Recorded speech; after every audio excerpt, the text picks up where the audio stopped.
is a commitment between two individuals to one another, to learning, to understanding, and ultimately to working together.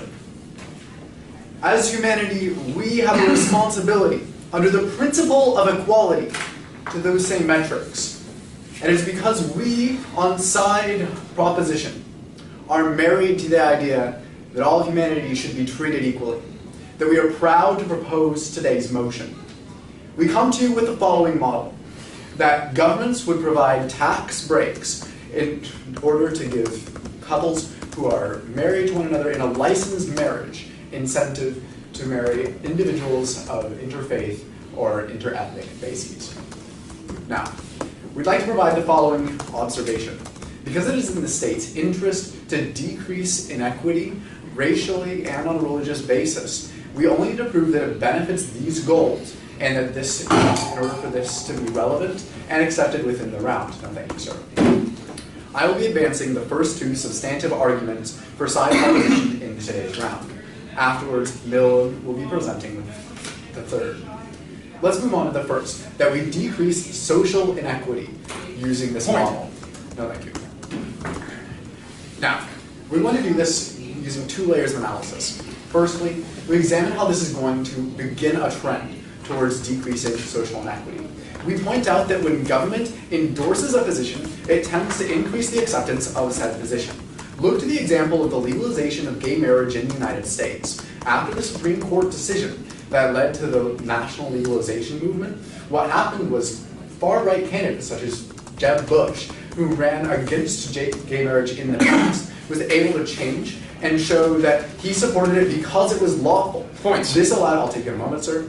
This allows that candidate to get behind the movement and increase the acceptance of it. But you have us still in the dark. Does that mean? How would you feel if you could not marry the person that you love because of money and had to marry someone else instead? That's absurd. You can still marry whoever you want. We're just giving a financial incentive to those who love and wish to marry those who have a different race, have a different religion, in order to foster that interconnectivity that we're talking about, that equality that is so important to us as humanity. And we move further, because it's not just in the United States. We look towards the example of the United Arab Emirates, where this government action was pursued to the same degree. The UAE recognized that they needed workers from a variety of different religions and ethnicities. And what they did was they established laws and rights given to those individuals and said that we should accept them within our society. What then happened was we saw the rise of the UAE as one of the more secular countries within the Middle Eastern region, because they recognized the need for equality and took government action supporting it. We believe that we ought to be doing the exact same thing with marriage, that we can foster interconnectivity and understanding between them with this government action, sparking the change. When we talk about some of the largest movements in recent history, we can examine the Brown v. Board of Education decision and how that led to increased busing and understanding connectivity between two different races in the United States. We think that that is hugely beneficial and a way to increase that communication. No, thank you. That moves us to the second layer of analysis in today's show. And this is that we can increase contact between races and religions. Now, increasing contact has huge benefits for us. Because when we increase contact and discussion, we're also increasing how we work together, how we perceive others through our humanity. However, when we otherize people, when we don't have contact with them, what instead occurs is that we learn to ignore their issues, their feelings, and view them as less than ourselves, trying to find differences between them. This is why the Nazis in Nazi Germany chose to brand Jews with the Star of David, to otherize them and to make them feel as if they were no longer wanted, to make sure that people recognized that they were different, and ultimately to decrease the contact had between them and others. However, this is what allowed them to justify some of the terrible atrocities which they committed against the Jews. But you'd allow that trend to continue. By giving someone a financial motivation, wouldn't that encourage disingenuous communication, not the type that you're actually looking for? When you're married to another individual, when you're talking to them, having to work with them on a daily basis, that's communication that is going to last throughout your entire life and build a lasting relationship. And it's one that your friends and your community will all rally around and learn from as well. You're not just having one person to one person. You're not just having some sort of false communication so that you can get a little bit off on your taxes. What you're getting is the loving commitment that marriage brings, encouraged by financial motivations. And we look further, because we examine the issue of having the disingenuous and lack of understanding amongst communities today. Look at the example of how we treat and discriminate against Muslims in our society. In a global poll done by Gallup polls, it was found that those individuals who discriminate the most against Muslims are those who have the least understanding, the least knowledge of Muslim faith and community. Those are the individuals who are calling racist names against Muslims. Those are the individuals who say that they've done something wrong. Those are the individuals who need to be better educated on the subject. And when you're married to someone, you're likely going to have to live with them, and you're going to have to learn to understand where they're coming from as well. You're going to have to learn their faith and learn to respect it. And that way, you're going to gain a better understanding education of them. You become significantly less likely to discriminate against a community, less likely to view them as less than human. And those are all things which we think are societally beneficial. Now, the second substantive argument, which you hear on side proposition, is that we're going to decrease economic inequities. And we do this because we increase the access to capital. Because the sad fact is, this inequity socially also rises on the economic plane. Look at the example of marriage in the United States. What we see increasingly is that wealthy whites marry other wealthy whites and refuse to marry between other ethnic or religious groups. What happens then is that that capital just stays within wealthy white families, while others never get access to it. You never get the transmission that comes with marrying one another, marrying not just your social needs, but your financial assets together. As a result, you're no longer able to have the social mobility that comes with marriage. And it's more than just that.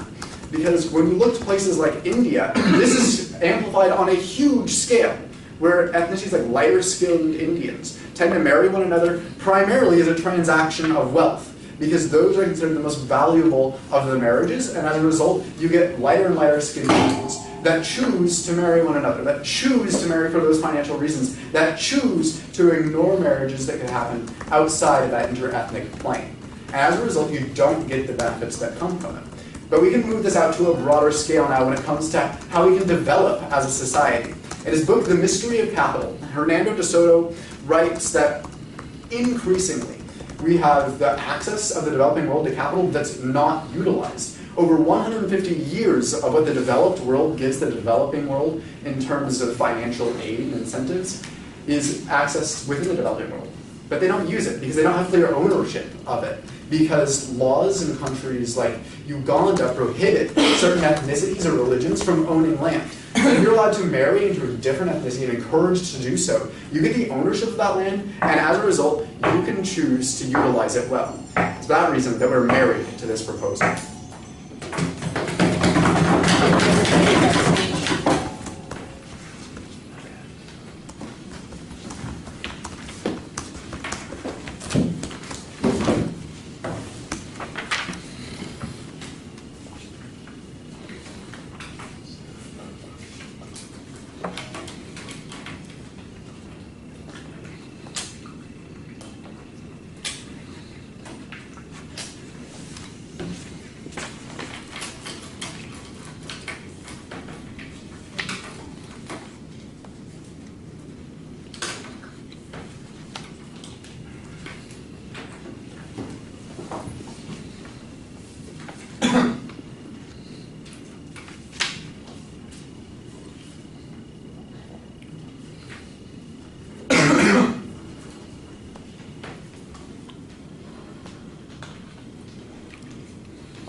At this point in time, we would like to call as far as our first opposition speaker up, Mr. Nicholas Angelopoulos.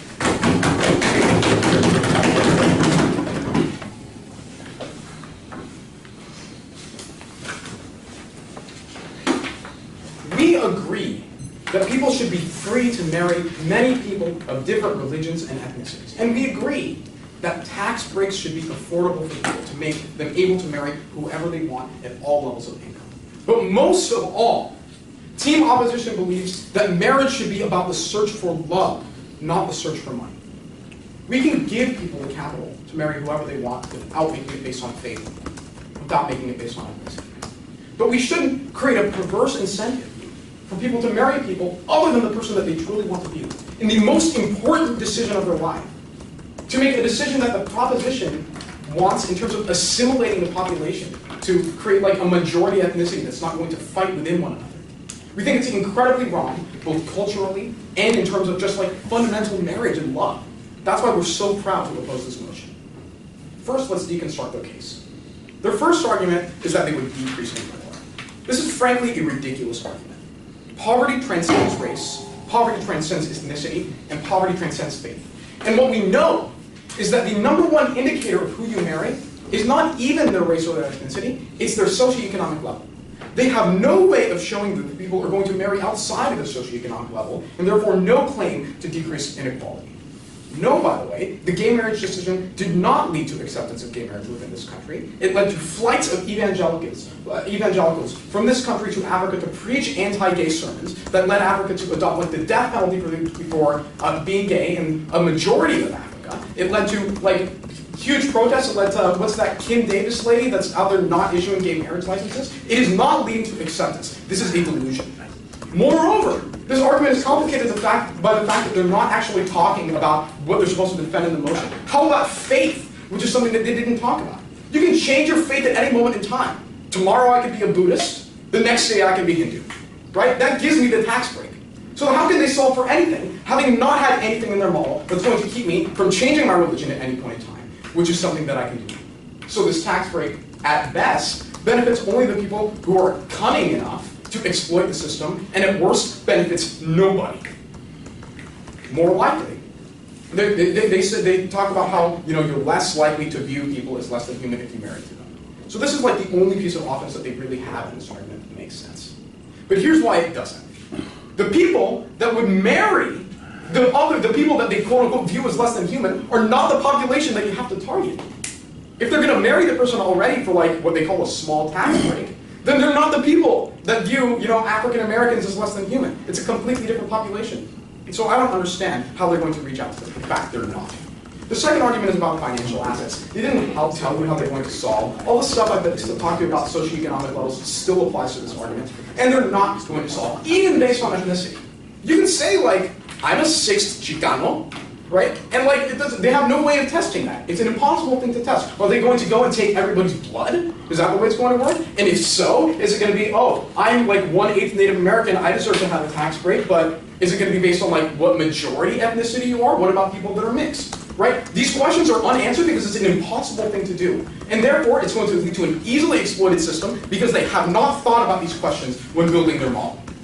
Our first argument in our constructive case is that this undermines the principle of marriage. And by the principle of marriage, I'm talking about the one principle that's important, that you marry the person you love. And their ideas undermine this philosophy because you're not marrying for love, you're searching for money. And let me make something very clear. The effectiveness of their policy is based on whether or not they change who people marry. So, if I were to marry somebody who I loved without this tax break, and when the tax break is implemented, I marry somebody different, that's the only situation in which they can claim that their plan solves anything at all. That's the way they achieve their change. For each one of those people that goes through the process of having to choose money over love, it is incredibly undermining. It makes them very unhappy. And it undermines the whole purpose of having marriage anyway. I'm talking about how this is the one most important decision of your life, and I mean it. It's the person that you're going to spend your life with, it's going to be like your life partner. And this doesn't allow you to vet them for who's going to make you happy, or who's not going to abuse you. Imagine you're a black person, right? And you love another black person, but you have to marry another white, like a different white person for money. Or imagine that you have to enter a relationship out of necessity. And then it turns out that the person that you marry is not who you thought they were. Right? It's somebody who abuses you emotionally or physically. And then you're trapped in that relationship because you need that tax break to live. Or, any plethora of any other different scenarios. Who you love is based on how you communicate, right? On your worldviews. And the entire concept of making like interfaith relationships or interethnic relationships more subsidized, meaning that people are going to choose those over being with somebody that actually shares their worldview in terms of faith, in terms of ethnicity, in terms of background, means that you're making it harder for people to achieve what they want out of marriage, which is to have somebody that has a similar worldview to them and can make them happy. That's what marriage is supposed to be about, and they undermine it. Yes? If everyone's going to be so unhappy, and we're all rational people, why am I going to choose something that's going to make me unhappy? It just doesn't make sense. Look, if nobody's going to choose your policy, I don't know why you're planning on implementing it. Our second argument is that ethnic and religious erasure occurs because of this policy. I think it's pretty clear, based on their plan, that it's all about assimilation. The way their plan works, in terms of making a country's ethnic relationships more like smoothed out so that there's no fighting, is that it breeds out minority people. So let's assume that these marriages are successful. Let's assume that people, for example, procreate. Then the implied goal of the proposition case is not, in fact, diversity. It is incentivizing assimilation into a larger majority goal that is going to keep diversity from happening. That stops like ethnic groups from being able to interface with each other, communicate with each other, and sometimes fight with each other, right? Because that's what real diversity means. It's about having a plurality of voices, and that's not what they want. They assimilate children of these parents into like the majority culture. And here's why. Two reasons. First of all, in order for a child to continue a minority culture, something that's like not within the majority of the country, whether it be a faith or an ethnicity or like an ethnic identity, right? You need to be surrounded by people that believe that same thing in order to be able to have it. And when you have someone in your relationship, or when you're surrounded by society in which you don't necessarily have that one identity, and you're being told from everywhere to accept the majority assimilation, then that slowly erodes over generations what it means to be that ethnicity, right? So it destroys the ability for that ethnicity to move on in the future. Now, moreover, beyond culture, it advantages the dominant religion within the relationship. So if there's a person with the majority religion that most of the people in society live in, and a person with a minority religion, the child will automatically gravitate towards the majority religion, or the majority ethnic identity. And that's going to result in children that do not carry on what they believe is important, what we believe is important. Diverse cultural identities, things that can result in a plurality of voices and a plurality of identities, understanding where you came from. That doesn't happen in their side. They assimilate people to the majority. And the more effective they are in implementing their plan, in getting people to, stop ethnic fighting, the more bad this impact is. We're talking about ethnic identity, we're talking about the lives of children, and we're talking about whether or not you get to be with the person you love. That's why you vote on. All right, Speech Nicholas.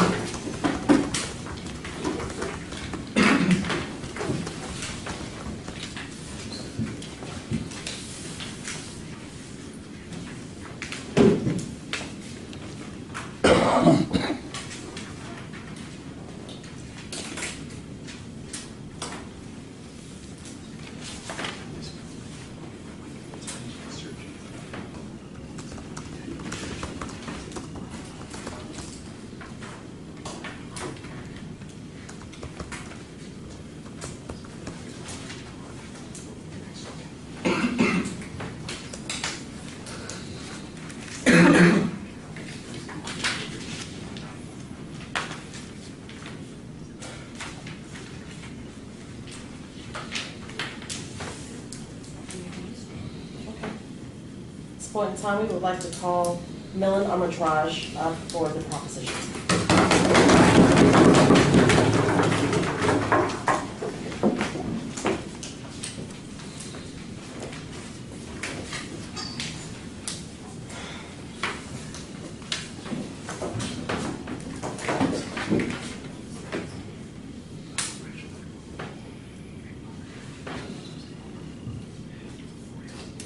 On side proposition, we fundamentally believe that the bedrock of an effective society is unity. We need unification between races, we need unification between cultures, and we need people essentially to understand the motivations of other people within a society. The primary mistake that side opposition makes is because they believe that unity precludes diversity. That's not the case at all. What we are trying to incentivize on side proposition's world is for people to get to know each other better, for people to consider the implications of marrying a person of another ethnicity or faith whom they would have never considered in the past. We're trying to incentivize change. We're not forcing anyone to take any action. We're just trying to create a more unified society. With that being said, I'll be doing 3 things in this speech. Firstly, I'll be deconstructing the side opposition's case. Then I'll be rebuilding our first 2 arguments. And finally, I'll be introducing our 3rd substantive argument, that this combats political inequality. But first, 2 key observations. First, we would say that we're not forcing anyone into a marriage. This is where side opposition derives a lot of their offense. We would say that we don't make anyone marry anyone else of another ethnicity. We're simply incentivizing it because we believe there are a lot of benefits from it. Secondly, we would say that we encourage people to search in other ethnicities, not necessarily marry. That's a big component of it. In the status quo, in the world today, people aren't even likely to look to other ethnicities because they have a low perception of it. But we combat that perception and give them at least the option to look to other ethnicities by proposing today's model. Now, let's move on to side opposition's case. Their first argument was that we undermine the principle of marriage. We have 3 responses to this. Firstly, we would say this is an awfully elitist and Western-centric argument. In a lot of places around the world, marriage isn't simply for love. People don't have that luxury. In many countries, marriage is a property transaction. To simply say that everything is about love is an elitist notion. In many cases, we need to encourage people to marry other ethnic groups through this idea of money, which is very important in other countries. Secondly, we would say that not everyone marries for money. They say that under our side of the house, everyone's going to be marrying for money, everyone's going to be abusing the system, and no one is going to follow their pursued goal of marrying for love. That's not true. In many cases, I would say the majority of cases, no one is simply going to forge this lasting, lifelong bond simply for a tax break. That's not a cogent notion under their side of the house. No one's going to simply be marrying all the time simply because they're getting a minor tax break. Love is still going to be the primary reason, but for the people who will choose this option, we would say it's still beneficial. Sure. You want to talk about privilege? The reality of people's finances means that they need all the money they can get, and for those people, they're forced into marriages that they don't want to be in. Okay, first off, you're not giving us any real empirical analysis about which groups this affects. You're not telling us which aspect of poverty would actually lead people to force themselves into a bad marriage. And even in the cases where people are actually using money as motivation for marrying people, they're still looking in other ethnic groups, which we would say combats inequality on multiple levels. Next, let's move on to their second substantive argument, where they talk about ethnic and religious erasure. They say this destroys the ability of the minority ethnic group to carry down their culture. What we would say is that unifying cultures doesn't preclude having a diversity of ideas. If I get married to someone, or if any of you get married to someone, it doesn't mean that your culture is going to simply overtake theirs if it's more dominant. What families are, and the intrinsic idea of a marriage, is a partnership, a bond between equals. We believe, on side proposition, that because of the fundamental idea of marriage, one culture isn't simply going to erase another one. It's going to let one partner's culture understand the other one's more so they can foster unity between these ethnic groups in the future. Second, they talk about the erasure of religion, and they say that people are going to gravitate towards the majority of religion. Again, look back to our answers about ethnicity. This isn't true. There are plenty of interfaith families, plenty of families who can adequately accommodate multiple religions and not simply let one die out in the future. With that being said, let's go on to rebuild side proposition's case. Now, on our first argument about social inequality, Nick had a number of responses. Firstly, he told you that the majority of marriages is based on socioeconomics. We would respond to this by saying in many cases, socioeconomic groups and ethnic groups coincide. What this essentially means is that the majority of money and the majority of people are only getting married to other people of similar ethnicities because of money. What we try to incentivize under side proposition's world is for this highest socioeconomic brass, this highest ethnic group who has this money, to look at other ethnic groups, to consider searching for a partner in another group of society whom they never would have looked for in the past. That's what fosters social unity, and that's what we support under our side of the house. Secondly, Nick refutes our gay marriage example by citing Africa, and citing that there were huge outbreaks there because of the gay marriage decision. But he patently ignores the fact that this happened 2 years before the gay marriage decision. It's not a coherent argument. It's not grounded in empirics. Next, he says that people can continuously change their faith to accommodate and abuse the system. We would have 2 responses to this. Firstly, we'd say that people actually value their faith. It's an important part of the human experience. To say that everyone's simply going to change their faith to abuse the system is ignoring the entire group of people who actually place value on their faith and who actually care about their religion, who wouldn't simply change it to get a tax break. Secondly, we would say this isn't a valid notion because the majority of people aren't going to be gaming the system. That's not what we believe, but you disagree. How are you going to have people actually prove that they are members of a certain faith? Are you going to give them a written test? How is this going to work in your system? I would say that people can determine their faith in any way they want. If a person believes they're Catholic and declares themselves as Catholic, well, that's their religion. The issue that they bring up is that people are going to continuously change their faith. We don't think that's possible in the majority of cases. Only the minority of people are actually going to try to game the system and change their faith to actually get this benefit. We would say that we far outweigh in the grand scheme, even if they have these minority examples. With that being said, I'm going to move on to our third substantive argument on side proposition.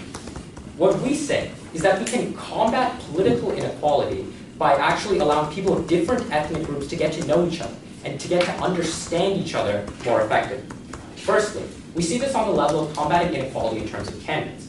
We would look to examples within the United States. Look to someone like Bernie Sanders. Oh, not Bernie Sanders, excuse me. Ben Carson, who's one of the yeah, big difference there. That's totally my bad. Look to someone like Ben Carson, who's one of the leading candidates in the Republican election at the moment. He himself said that he would not endorse a Muslim candidate for president. What we see here is that there's a huge disconnect between what people believe and what they should be believing because they don't understand people of different ethnicities and different faiths.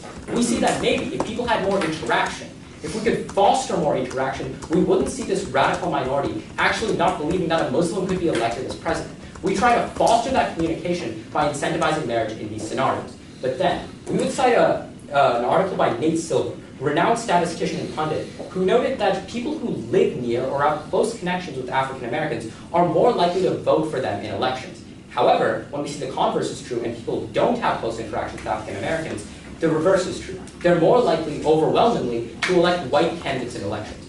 What we can see from deconstructing this study is the fact that in the world today, people are less likely to vote for people who they don't have connections with, less likely to vote for people who they simply don't understand or fear because of the unknown. What we would say is that we incentivize political connections by actually allowing people to talk to each other through marriage and through other interconnected relationships such as this. For all these reasons, for economics, social reasons, and finally political reasons, I beg you to propose this motion.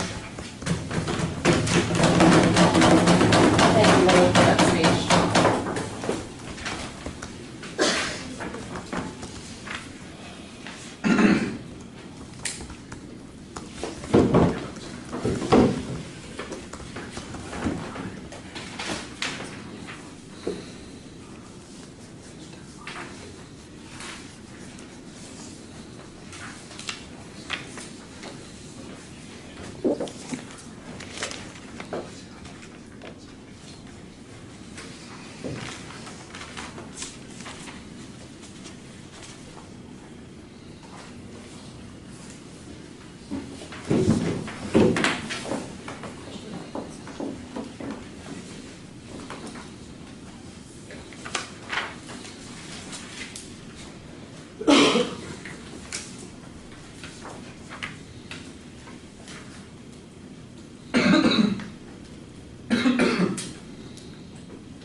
At this point in time, we would like to call up Mr. Nikhil Ramaswamy as far as a speech for the opposition.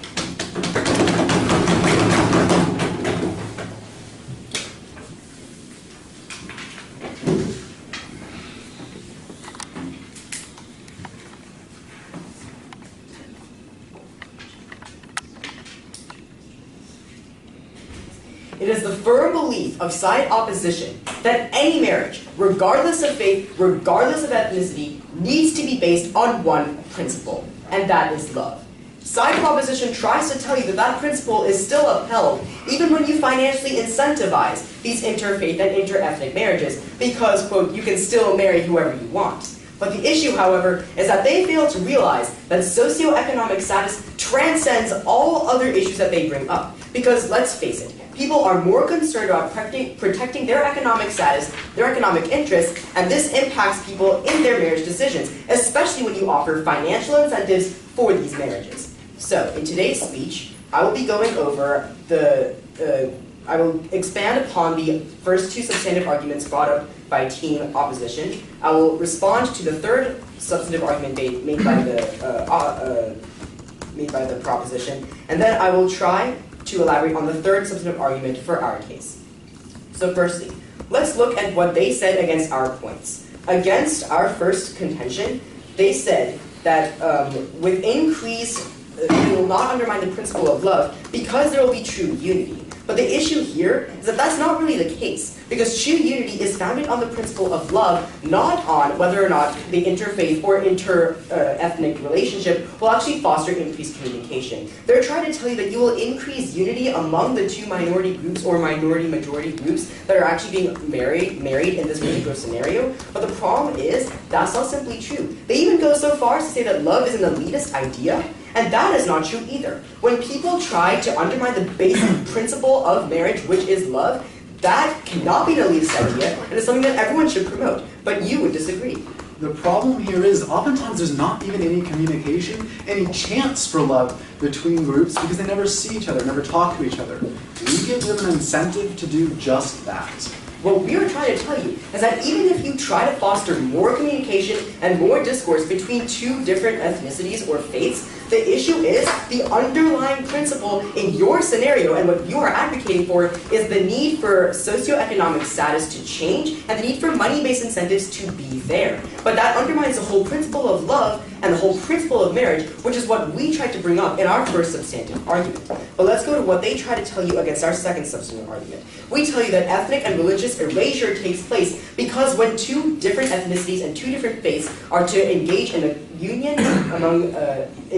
supposedly binded on love, the problem is that one race will be likely to be eliminated, and that is an issue because it wipes out the minority, in this case, religion, and that's a problem. They try to tell you that candidates such as Ben Carson, they tell you that that doesn't mean the cultures are overtaken because it's not like a forced concept of marriage, like forcing one person to marry another, and therefore they can coexist together. But the issue here is that it does. People, for example, in the United States, who marry based on faith and based on financial incentives, the problem is they often don't carry the same culture or even the same language that they brought from their native home. That's a key issue that they cannot address, because when you have two different cultures under the same roof, inevitably one culture will win out in order to maintain household unity itself. But you would disagree.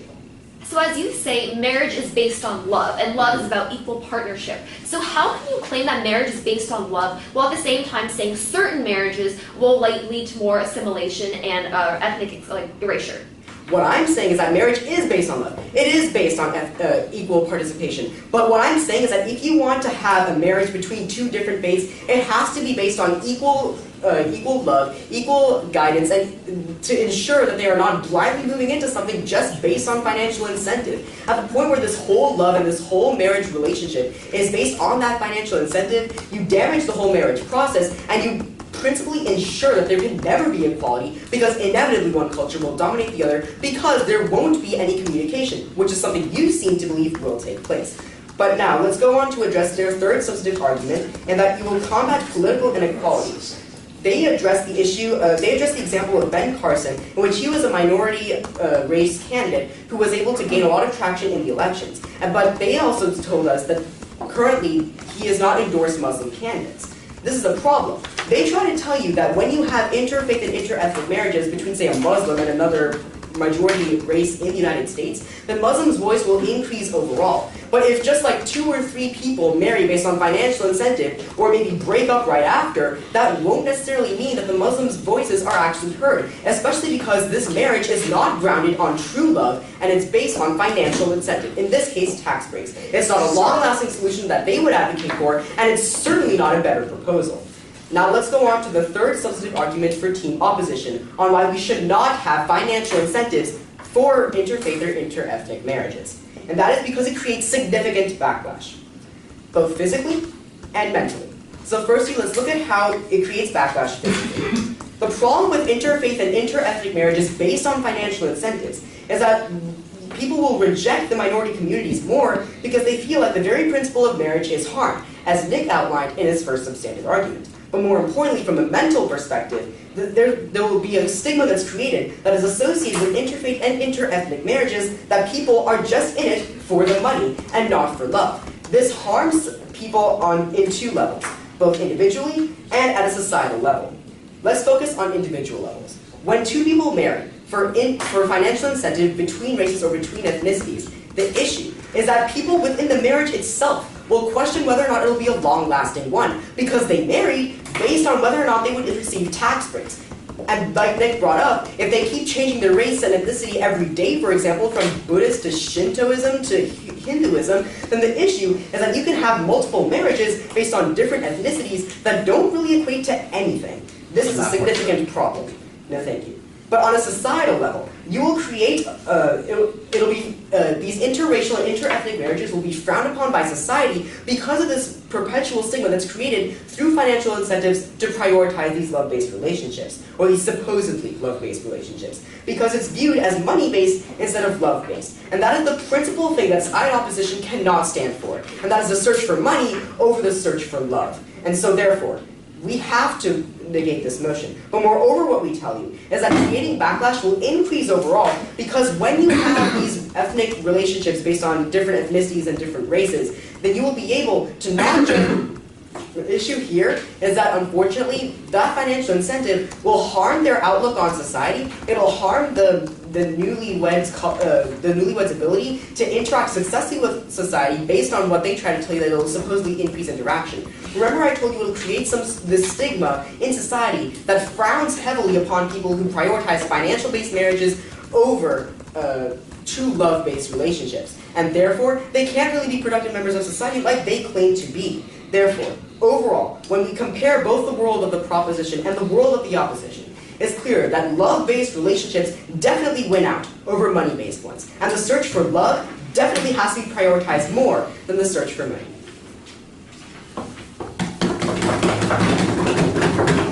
Thank you for that speech, Nikhil.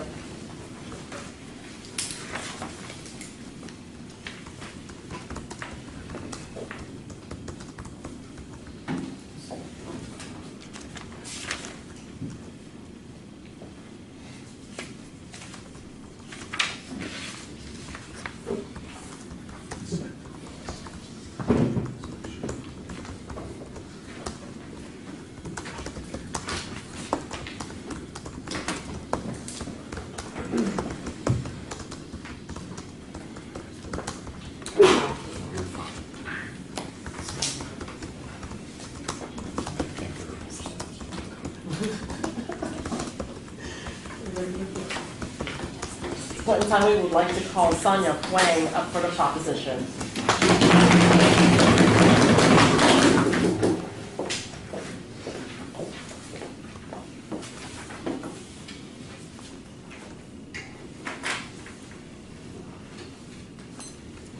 When a government acts, it establishes what is normal and legitimate for society. And this dates back all the way back in history. We can look at, for example, in more recent history, the Supreme Court case decision, or even as far back as, say, 1960s, in which voting rights amendments allowed and created the impetus for change that would soon lead to the apex of the African American civil rights movement. When a government acts, it allows for grassroots movements and creates the initial push that is needed. The main problem with the opposition's case is that there are certain contradictions, but I'll get into this as we go through the three key areas of clash. The first is this idea of what the purpose of marriage ought to be. While I agree that there should be love in marriage, the reality of the situation is we don't live in a utopian society where everyone has the luxury of marrying simply for love. Even in the wealthy classes, people don't simply marry always just because they love each other, but sometimes because they wish to consolidate their wealth and keep it up there. Now, I wish that it was just about love, but the reality is that it isn't. Also, even if people marry for love, under the opposition's case, if they are of different ethnicities or of different religions, they still face the same psychological and physical backlash. Therefore, in any case, even in love-based marriages, and no thank you, in the opposition's world, they still face the same harmful impacts that they claim the proposition creates. Third, and we should be applauding these people. Despite the backlash and the stigma and all the taboos associated with it, they are still willing to marry someone. The opposition assumes that people who get married that are different races or different religions only do it because of money. They assume that this and the principle of loving marriages are mutually exclusive. However, they simply aren't. In many cases, people of different ethnicities can't get married because of love. Yes? If you had two atheists with completely different philosophies, would you give them a subsidy for marrying each other? There's other ways they could get tax breaks. For example, having kids gives you a tax break, but under this motion, no. But now moving on to the second area of clash, which is the decrease in inequality, specifically, most importantly, in two ways. First is socially. Remember, the governments are the impetus for change, and the only way that we can actually have grassroots movements is if the government encourages individuals to do this and such. And more importantly is politically. Remember the proposition speech about Ben Carson's refusal to endorse a Muslim candidate for president. But it's more than just in the United States. In Denmark, the Social Democrats are this fringe party who favor a cutoff of immigration. And the reason for this mentality is because in Denmark, they are forced to live in segregated neighborhoods. Now, this clearly demonstrates the impacts of not having contact with other religions and such.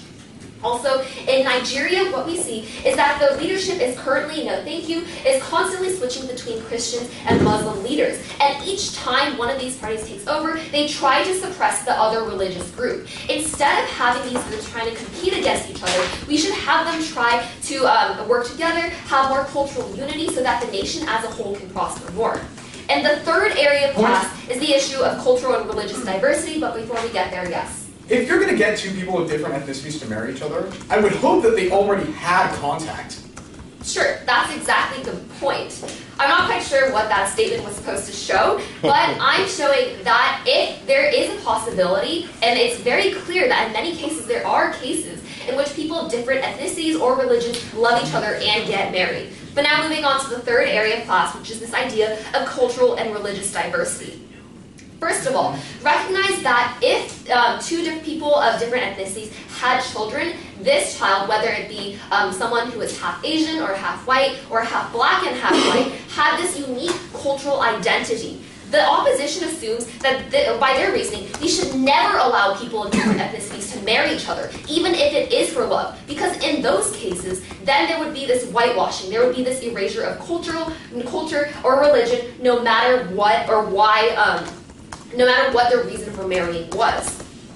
Also, for example, if we wanted to look at a real example, we could look at Facebook CEO Mark Zuckerberg and his wife. In these cases, they both clearly preserve their own culture, and in fact, Mark Zuckerberg has learned Chinese, and this is evidence that different cultures can learn from each other, and even one quote-unquote mainstream culture doesn't necessarily dominate a partnership. By the opposition's definition, a marriage should be based on love and equal partnership. And so there's this transfer of ideas of culture that occurs in both the proposition, especially in the proposition's world, but can't exist in the opposition, because the opposition is against essentially all marriages of different ethnicities or races.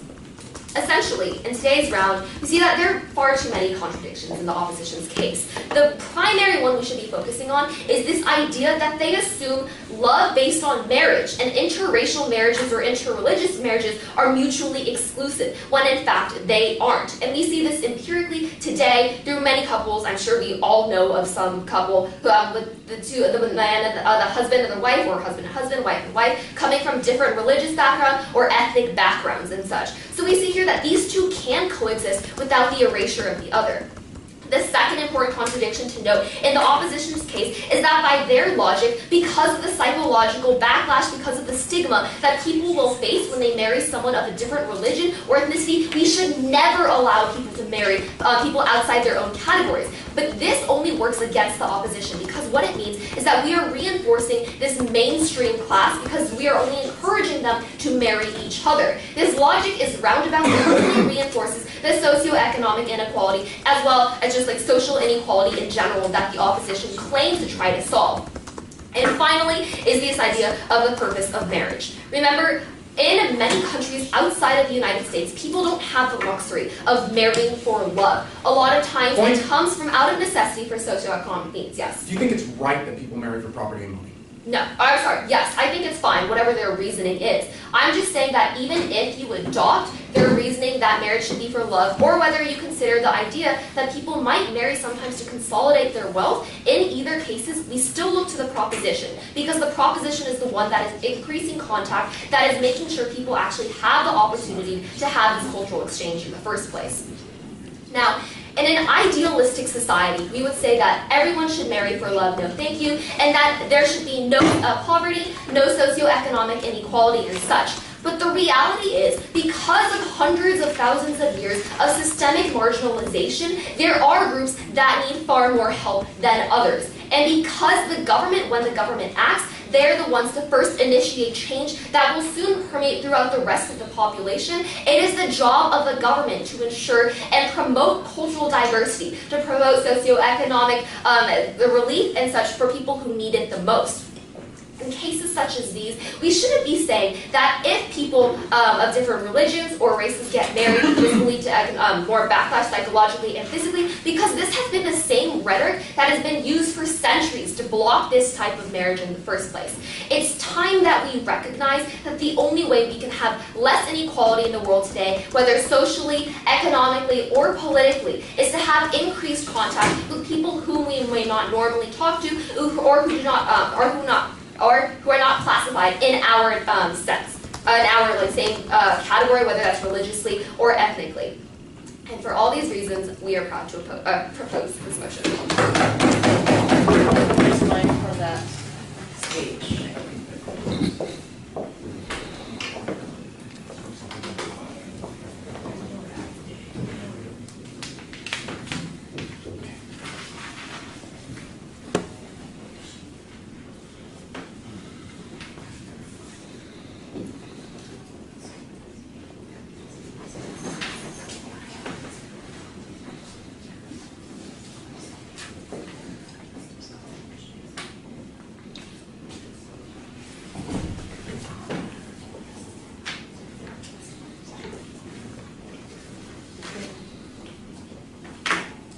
Point in time, we would like to close the Semifinals speeches from as far as the opposition with Ms. Liz Yount.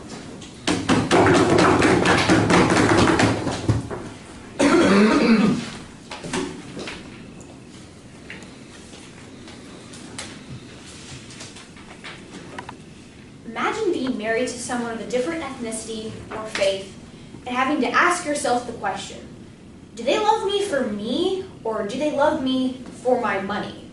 This is a feeling that I can only possibly equate to cheating, this possibility of betrayal. We cannot subjugate people to this looming possibility. The proposition goes wrong when they say the following. They tell us that there is this stigma, but there is no stigma in an interracial marriage when it is based on love. But the second you introduce the possibility of this financial incentive, that is when you create all these negative impacts of cultural erasure. And because we believe that that is morally impermissible, we oppose today's motion. First, I'm going to offer clarification before I go into presenting to you 2 questions you should ask yourself. It is very important to note the standard for whether the proposition, this policy is effective or not, is if they can change the way people are actually going about marrying. They prove that if they're marrying outside the realm of who they would normally be married. But that would prove our point, that people are not marrying for love, but they are marrying for this incentive. So, in doing this, they put themselves in this double bind where they cannot access any of their impacts. But now I'm going to ask you 2 questions that you should consider when evaluating this debate. First, who best upholds the institution of marriage? And second, who best helps to promote societal equality? This first question of the institution of marriage is of primary concern because there are plenty of ways to create ethnic contact without asking people to risk the possibility of this fundamental institution. Their only response to this is that in other countries, marriage is considered a property transaction. Well, we have 2 problems with that. In other countries, the women are usually the ones who are considered the property in this transaction. We don't think you should be looking to that. It's something we should be basing our opinions on. And second, if this transaction is already emotionless and happening, you wouldn't need a tax break to incentivize it because it is so emotionless and already occurring. This analysis is not sufficient. Don't you disagree? People marry for money, they marry for love, but ultimately they marry because it makes them happy. And if we can make two individuals feel happy enough together that they choose to marry, we think that we've done our job. Right, well, it would be great to have everyone be happy in their marriage. Unfortunately, the proposition is encouraging a system in which people can be disingenuous to get a financial need and then back out of this marriage so that they can, and because it is not initially going to be based on love initially. As we were saying, the implied goal of the proposition is to mix these ethnic groups together, but you don't need to do that through marriage. They're saying that one identity is going to get pressed out of this minority voice, so that minorities are no longer having this voice. They're now part of this collective. They're just whitewashing their needs, culturally stripping them of their heritage and lumping them together with other people. This is violating the internal principle of why we have marriage. There are plenty of ways to achieve this ethnic contact without doing it through the institution of marriage. Next, who best helps promote societal equity? We have lots of things to say to this. They tell us that by doing this, we're going to have increased equality. They use the example of gay marriage, but this analogy is not analogous, because in the marriage equality example, a group that was historically marginalized was receiving rights that another group that was empowered had always had. This is not the case. This analogy does not make sense. At best, the proposition is just a feeble attempt to put a Band-Aid on a bullet wound to try to say that they're increasing equality when really they're just incentivizing people to get married for financial means and not ensuring the actual long-term stability of these marriages. Second, they tell you that the increased contact of this marriage is going to help people to work together. They're literally saying marry first for money and then eventually maybe you'll get along. This leads to abuse in the system. This allows people to jump from marriage to marriage. They can marry someone first for their tax break until that dies out and they don't want to be with that person anymore. They can divorce them and move to the next marriage and just continue to reap the benefits, abusing this system. Also, there is an extreme problem with their model. But first, that same problem occurs with how we already incentivize marriage in modern society today. And that's what we have to live with in any sort of policy. And it's the same discriminatory language that's hurt things like affirmative action and other policies attempting to implement diversity around the world. Okay, so that makes no sense. The way we incentivize marriages today, no one is going around and saying, here's a check or here's some sort of thing that's going to help you if you get married. If you get married, there is no analogous institution in place today. So there is no enforcement mechanism. We asked them a lot of questions about this. When Nick said, if two atheists with different ideologies get married, will they be allowed to get this tax break? When Sonia said no, this proves that the proposition is actually not about getting people to bring their ideas together. This is not about people trying to bring their different backgrounds together. If these two people with different ideologies cannot actually access the ability to have this marriage, that is extremely harmful for the proposition. But then again, what if someone is a Baptist and a Presbyterian? Will they also reap the benefits of this system? What about a Reformed Jew and an Orthodox Jew? Will they also reap the benefits of this system? We don't know because they never said. What about two people who are both ethnically and religiously diverse? Will they get double tax breaks? We don't know. They've had plenty of opportunities throughout this debate to clarify and explain all the advantages that are going to come out if they had these certain types of institutions designed into their policy, but they fail to explain this. Even in a marriage that is genuine, if you can genuinely love the person, how can you prove that I'm not a 16th Chicano in my marriage with someone I love just because I want to get this tax break? This allows for so much abuse. This allows for a system that's always designed for failure. So literally the second they brought up their model, they lost this round. Also, you only need 10 people in this country to have an organized religion. So I could have, Doism for all I wanted in this world to have a religion and get people to follow that, and then I could get a tax break for that. That makes no sense. They could have brought up some sort of institution similar to that in the green card system where there is a actual check and regular checkups onto this, but they don't do this. This is where they go wrong. This is where they're always going to be losing this round because their model is vague. It doesn't outline what actually the benefits of this system are going to be, and it is extremely insufficient. So, what are you looking to in this round? You are looking to marriage. You are looking to societal equity. We tell you on side opposition that we have these benefits more for us. Why? Because They are telling people that here's a system that who knows what it really could actually entail because they don't explain what it is. But they open the door for abuse. Their second speaker literally says you can interpret your faith any way they want. Wow, that is a deficit. That makes no sense. If you want to preserve the institution of what marriage actually should be, not to incentivize people for financial reform, for money, under the guise that you're going to create more equality, you're always going to be looking to side opposition. If you want to actually make sure that you maintain the legitimacy of the system, that you maintain that policies we implement actually mean something, you are always going to be looking to side opposition in this debate. Thank you. Thank you, Ms. Young, for that speech.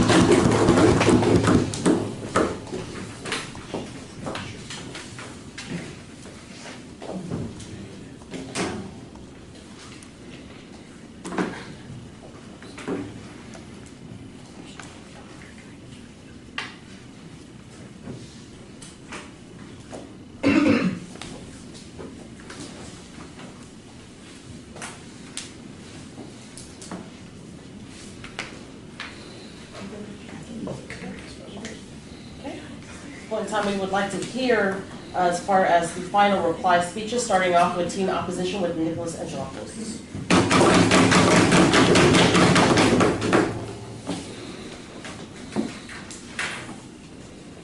The proposition is telling you that the government establishes the normative of what a society should be. I agree. And the normative should be you marry who you love, and money should not matter. Everybody in this room loves somebody. You and I, we love somebody. And for every one of our brothers and sisters that their plan works for, where it changes who they are going to marry, that's one person who doesn't get to be with the one that they love. Because financial concerns have overcome their own emotions, have overcome their internal happiness. They think that this is legitimate because, financial concerns should play into marriage. Absolutely not. If financial concerns did not need to play into marriage, they would never say that. If the financial concerns are, I need to live, therefore I cannot love, that is not something that you should vote for. And that's why we're proud to oppose. They don't know what love means. Let's go on to our first two flashpoints. But before that, let's talk about a little bit of effectiveness. Will this achieve or undermine the goals that they're talking about?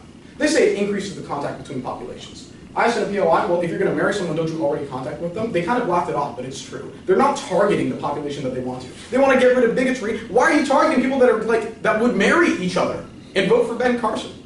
Right? These are not this is not the right population. It's not targeting the right people. We said for their policy to work, they need to change marriage, which means you need to change the person you love. They said, quote, you'd be crazy to marry someone different. Okay, they don't change the status quo. Moving on. Next, we say you can change your race and your religion. I said, you can change your religion every day. Really, you only need to do it once on the form that you submit. I convert to Doism for a tax break. They don't really answer this. They say, well, the majority won't game the system. That is a quote. Hell, I would. I think the majority of people would. And they're asking you to take it on faith. It's not a way to conduct a debate. Now, our clashes. Does it harm people's marriages and lives? We've told you, you have to question every interaction you have with the person you love. No answer to this. We've told you that other people are going to question your relationship about whether or not it's about money. Liz made clear, they don't really have an answer to this either. We told you that it forces people who need money to search for somebody who's going to give them a tax break and not love, when we could instead just subsidize them all so everybody can marry the other person they love. No answer to just subsidizing them all. They say you need to be happy. No, it's about needing to live, not necessarily being happy. If you could be happy with the person you love, we would want that, and I think they would want that. Right? They admitted so in a POI. They have no answer to this chain of logic. And then they say, the only thing is that we have a Western conception of marriage, that marriage is about property, not love. And the question is, given that you don't need to do that, what is the right situation of marriage? I would never want to marry someone just because of property. You want to marry someone that's going to share your worldview, that's going to make you happy. And they haven't addressed this. And I think all of them would marry in that way themselves anyway. Let's go on to our second point of class, does it harm diversity? They're undermining themselves because they're not about bringing differences between people together. They're about assimilating. They're about, quote-unquote, unity, which is just essentially like a euphemism for cultural erasure. And inevitably, they're going to end up erasing cultures. And the reason is because the majority culture always overcomes the minority culture unless there's a very tightly knit community of people that will keep that culture alive. Here's an example. You can't have both, because second and third generation immigrants that have like intermarried with the native population don't speak the same language of their ancestors generally, right? These cultures are in fact erased. And we don't want just unity. That's not what should be the norm. It should be universal love. It should be everybody gets the chance to interface with everybody else, not because like they're all the same person, but because they respect each other's differences. They don't understand this. This debate is about whether or not you, as a poor person, as a rich person, get to be with the one you love, get to perpetuate your culture, get to be who you are. And we're standing for that. And they want to take it away. Thank you for that speech, Nicholas.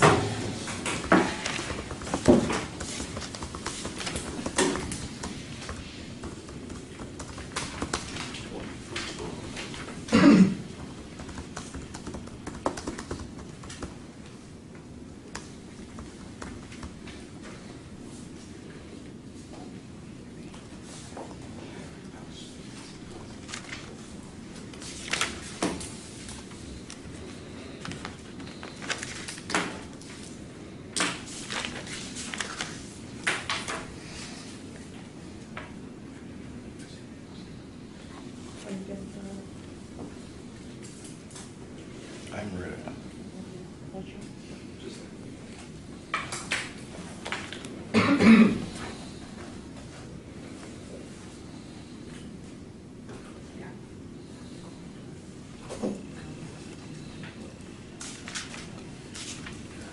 At this point in time, we'd like to close out today's debate from the proposition side, Milan Armitage.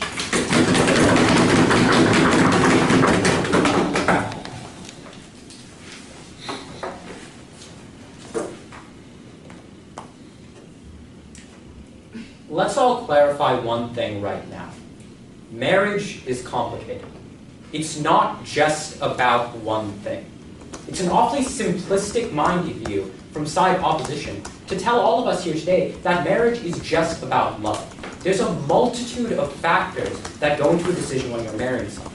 I may love someone, but if their family hates me, if they come from a bad background, if they've gone to prison, if they're of a low socioeconomic stature who can't help me or anyone else, why would I marry them? That's love. Yes, I may love them, but there are a plethora of other things that go into a marriage decision. It's not just about love. What we would say on side proposition is that we consider a plethora of factors when we're getting married. All that we do here is force people to actually look at another group, to look at someone of another ethnicity, maybe because it's more financially secure for them, but that's a good thing we would contend. Because we're not forcing them to marry this other group, they just need to look and understand the possibilities. Because you can never marry someone or interact with someone of another ethnicity unless you first acknowledge that they're there, unless you have a reason to look at them. With that in mind, I'm going to be looking at two key questions in this debate. Who best upholds the principle of marriage? And secondly, who is more practically feasible in the world? Let's start by engaging with side opposition on their highest ground on marriage. They tell us that love is the paramount thing in marriages. And the only reason that they give us for this is that marriages based on love last, that they're the ones with the least abuse. I would contend that love-based marriages often last the shortest amount of time. Love isn't absolute. You may be in love with someone today, but that doesn't mean that that's going to be continuous. There are plenty of marriages based on love in the world today that don't last. This isn't logical and it's not grounded in the world today. Secondly, all that they say is that people are going to continuously now look for people of another ethnic background so they can make money. I don't think that's realistic. Look to the same logic that they bring up. People are only going to marry people whom they get to know. All that we're doing on side proposition is making sure that people look at other ethnic groups. We incentivize them to marry other people, and by doing so, we make sure that people consider other ethnic groups, yeah, for financial reasons, but we would argue that's a good thing. People aren't simply going to go out and marry someone of another ethnic group. We're saying they're going to consider them, and yeah, they may marry them at the end of the day. Finally, under the principles, all that they argue is that people are going to question marriages because they may be disingenuous, they argue. But I would argue that this is just as present in the world today. People often question people who marry a partner of a richer socioeconomic stature and worry if it's just about money. But we deal with this stigma in the world today. People understand that their marriage is based on love or is based on something else, and they don't need to worry what other people question them for. The second question I would ask in today's debate is what is more practically feasible? Now, the third speaker of side opposition got up in her final speech and asked us a plethora of questions about our model and a bunch of efficacious issues. What we would say is, firstly, that this was brought up way too late in the debate. I didn't have time to respond to all these examples about Hasidic Jewish people. I didn't have time to respond to all these questions about different Orthodox sects. Also, we would contend that this is a small subset of the population.